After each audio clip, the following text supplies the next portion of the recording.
My name's Ethan Tapper, and I'm a forester and an author, content creator from Vermont, and we are here at my land, which I call Bear Island.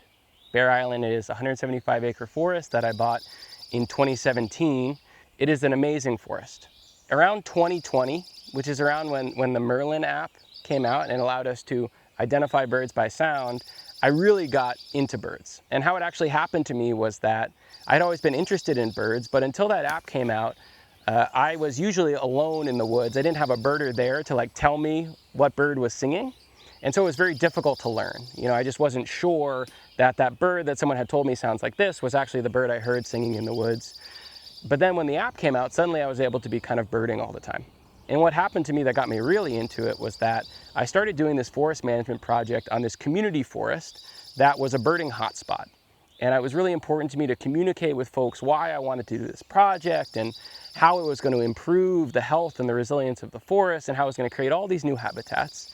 And so I said, well, geez, I guess we should think about how to communicate the value of this forest management work kind of in terms of birds. So we had the Merlin Bird ID app, which allowed me to go out there and see what birds were singing. At the same time, in Vermont and New York, there was this Audubon program for foresters. And I said, well, I guess I better sign up for that program. And it ended up doing all these classes and learning all about the different ways that we as foresters can improve habitat for birds. And sure enough, one thing led to another, and I just became a birder.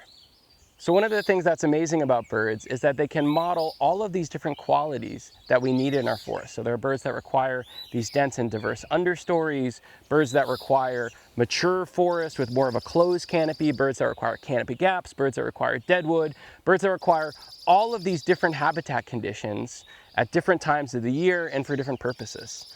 And so when we're managing for forests that are diverse and resilient, which is something that we want to do for all these other reasons, we're also managing for rich habitat for a full complement of our native bird species.